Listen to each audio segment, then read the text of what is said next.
Aim right, achieve big at KR Mangalam University. और पुणे के दौंड में हिंसा और आगजनी के बाद अब हालात सामान्य हो रहे हैं। यहां के यवत गांव में शुक्रवार को एक आपत्तिजनक व्हाट्सएप स्टेटस को लेकर दो गुटों में विवाद हुआ था, जिसके बाद महापुरुषों का अपमान करने वाले युवक के खिलाफ एक्शन की मांग को लेकर प्रोटेस्ट कर रहे लोगों ने सड़क जाम कर दिया, प्रदर्शन किया, गाड़ियों को आग लगा दी तो धार्मिक स्थल पर पथराव भी किया। हिंसक प्रदर्शन कर रही भीड़ को कंट्रोल करने के लिए पुलिस को लाठीचार्ज तक करना पड़ा, आंसू गैस के गोले तक छोड़ने पड़े तो शाम होते होते हिंसा प्रभावित इलाकों में कर्फ्यू लगानी पड़ी। हिंसा प्रभावित यवत में भारी संख्या में पुलिस फोर्स की तैनाती है और जिले के बड़े अधिकारी हालात पर नजर बनाए हुए हैं।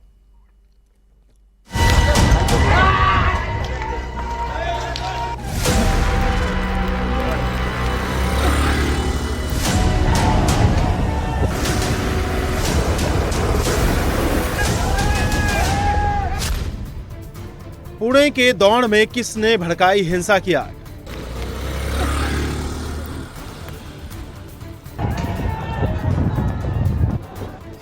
हिंसा, आगजनी और बवाल के बाद यवत में कर्फ्यू। गुस्साई भीड़ की पत्थरबाजी, सड़क पर आगजनी और भीड़ को कंट्रोल करने के लिए आंसू गैस के गोले, पुलिस की पेट्रोलिंग और चप्पे चप्पे पर तैनात जवानों की तस्वीर पुणे के दौड़ तहसील के यवत की है। शुक्रवार को महापुरुषों के अपमान के मुद्दे पर लोग भड़क उठे। हिंसा के बाद अब दौड़ के यवत में हालात काबू में हैं, लेकिन एहतियातन वहां कर्फ्यू लगा दिया गया है। जिस लड़के ने अपने व्हाट्सएप स्टेटस पर भड़काऊ पोस्ट डाला था, उसे भी गिरफ्तार कर लिया गया है। पुलिस सूत्रों के मुताबिक एक शख्स जो इसी गांव में रहता था, उसने अपने सोशल मीडिया पोस्ट पर हिंदुओं की भावनाओं को भड़काने वाला स्टेटस अपलोड किया था। जैसे ही पुलिस को इस स्टेटस की जानकारी मिली, उसके तत्काल बाद पुलिस यहां पहुंची, इस शख्स को हिरासत में ले लिया गया, लेकिन तब तक यह स्टेटस आग की तरह पूरे इलाके में फैल चुका था और अचानक बड़ी संख्या में इसी इलाके में रहने वाले लोग उस घर की ओर बढ़े जहां पर वो शख्स रहता था। इसके बाद अगले घंटे भर तक इस इलाके में जमकर तोड़फोड़ की गई, आगजनी की घटना हुई, एक धार्मिक स्थल को भी नुकसान पहुंचाने का प्रयास किया गया और तभी से इस घटना के बाद से बड़े पैमाने पर यहां पर पुलिस का बंदोबस्त तैनात किया गया है, एसआरपीएफ की टुकड़ियों को तैनात किया गया है। फिलहाल इस पूरे इलाके में हालात शांत है, लेकिन तनाव अब भी बना हुआ है। हिंसा, आगजनी और बवाल के बाद यवत में हालात सुधर रहे हैं, लेकिन तनाव अभी बना हुआ है, लिहाजा प्रशासन सतर्क है। कर्फ्यू लगाने के साथ ही चप्पे चप्पे पर पुलिस की तैनाती है। यवत का साप्ताहिक बाजार बंद कर दिया गया है।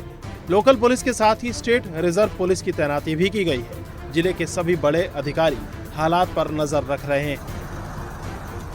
यवत टाउन में कर्फ्यू ऑर्डर्स नोटिफिकेशन जारी किया गया है।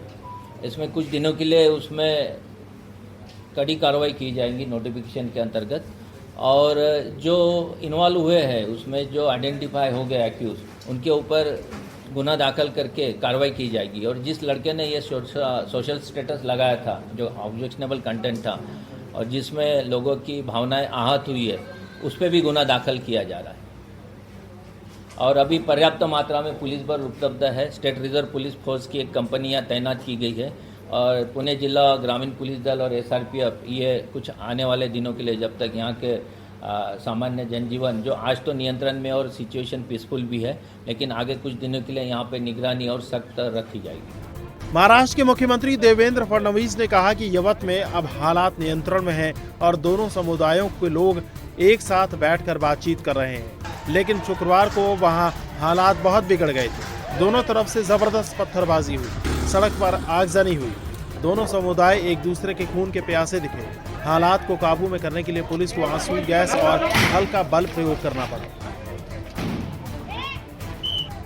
हैरानी की बात यह है कि पुणे के जिस यवत गांव में दो समुदायों में हिंसा भड़की, वो गांव हिंदू मुस्लिम भाईचारे का मिसाल माना जाता है। दोनों ही समुदाय के लोग यवत के काल भैरवनाथ प्रसन्न को अपना देवता मानते हैं, उनमें श्रद्धा रखते हैं। लेकिन एक नशेड़ी युवक के व्हाट्सएप स्टेटस ने इस भाईचारे को तोड़ने की कोशिश की। क्या समझ में नहीं आया, वो शराब पीता था वो। अच्छा, शराब में उसने अपनी झक मारा दिया, उसने गलती कर दिया। उसने ये गलती नहीं होना चाहिए था। हम तो ये भगवान को पहले से मानते हैं। हम कुल देव हमारा नाथ महाराज लक्ष्मी आई। क्या कह रहे हैं कि आप भगवान को मानते हैं? आप तो लेकिन आप तो गाँव मानता है हमारा। हाँ? हमारे सब मानते हैं।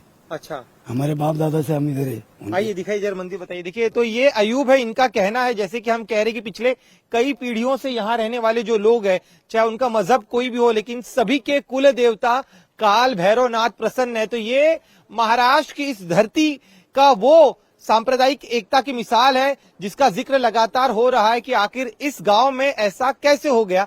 अयूब भाई आप मुझे बताइए, आप कह रहे कि आसिफ, लेकिन यहाँ पे हिंदुओं के अलावा जो मुसलमान है क्या वो भी मानते हैं? सभी मुसलमान मानते हैं, सब मानते हैं, सब मानते हैं भगवान को, नाथ महाराज को सब मानते हैं। हमारे बाप इनके भक्त थे, हमारे बाप इधर सेवा करते थे इनकी। पुणे के दौंड यवत इलाके में शुक्रवार को हुई हिंसा के कुछ दिन पहले यवत के नीलकंठेश्वर मंदिर में स्थित एक महापुरुष की प्रतिमा के साथ बदसलूकी की गई थी, जिसके बाद पूरे इलाके में तनाव का माहौल बन गया था। गुरुवार को बीजेपी के विधायक गोपीचंद पडलकर ने काल भैरवनाथ प्रसन्न मंदिर में हिंदू जनाक्रोश मोर्चा निकाला था। मोर्चे के बाद एक जनसभा हुई जिसमें बड़ी संख्या में लोग पहुंचे थे। तब भी इलाके में तनाव था, लेकिन हालात सामान्य थे। इसी जगह पर हिंदू जनाक्रोश मोर्चा निकला था, क्योंकि जिस तरह से महापुरुषों की मूर्ति को अपमान किया गया, जिस तरह से महापुरुषों की मूर्ति की अवहेलना की गई, उसके बाद यहाँ पर रहने वाले लोगों के मन में काफी ज्यादा गुस्सा था, जिसके बाद बड़ी संख्या में यहाँ पर लोग इकट्ठा हुए। मांग की गई कि उस शख्स को जल्द से जल्द गिरफ्तार किया जाए जिसने यहाँ पर जो है सांप्रदायिक माहौल बिगाड़ने का प्रयास किया। यवत में पहले से जारी तनाव के बीच शुक्रवार को दूसरे समुदाय के युवक ने जब एक बार फिर महापुरुषों के अपमान वाला पोस्ट स्टेटस पर डाला तो लोगों का गुस्सा भड़क उठा। हालांकि अब हालात सुधर रहे हैं। जिसने गलत पोस्ट किया था उसको इमीडिएटली अरेस्ट किया था, तो जो हुआ वो फिर रिपीट ना हो और लोगों में अनरेस्ट ना हो, इसलिए वो पूरी तरीके से कोशिश कर रहे हैं। पुलिस फोर्स भी बहुत है इधर, तो अभी कलेक्टर साहब ने भी ऑर्डर निकाला है, तो ये सब गांव ठीक से रहे, इस तरह से उन्होंने सब पूरी तैयारी की है। पुणे के यवत में हालात सामान्य करने को लेकर प्रशासन और समाज के लोग मीटिंग कर रहे हैं। साथ ही उन लोगों पर एक्शन भी हो रहा है जिन्होंने यवत को सुलझाने की कोशिश की थी।